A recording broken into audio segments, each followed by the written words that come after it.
Oke. Dan saya jawab, saya lebih baik di penjara daripada saya minta maaf. Nggak diceritain, yang mana yang dimaksudkan menodakan atau apa, menistakan, menodai agama? Yang mubahalah itu.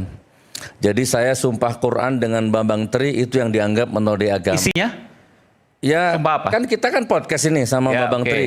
Intinya Bambang Tri menceritakan kronologi bahwa ijazahnya Pak Jokowi itu palsu. Oke. Saya kan nggak percaya. Oke, Mas Bambang, saya nggak percaya. Mungkin juga banyak pemirsa yang nggak percaya. Berani nggak saya sumpah Quran? Bambang Tri waktu itu ada tantang seperti itu. Nah, di dalam hati itu sebenarnya saya nggak mungkin berani ini orang gitu. Ternyata berani. Akhirnya saya ambilkan Al-Quran. Begitu Al-Quran di tangan saya, masih saya tanya lagi, Mas Bambang, ini kan nggak live, nanti bisa saya potong, nggak usah malu, karena ini urusannya dunia akhirat. Kalau memang nggak yakin, saya batalkan. Dan waktu itu Bambang Tri bersumpah bahwa ijazah Pak Jokowi palsu. Palsu. Di atas Al-Quran. Di atas Al-Quran. Dan itu yang kemudian dianggap melanggar menodai agama. Iya. Oke. Dan yang nuntun saya.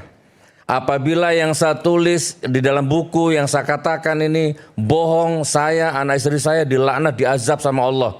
Itu Bambang Tri. Tapi kalau ternyata yang saya tulis ini benar, maka kalian semua yang menggilakan saya, kalian semua celaka.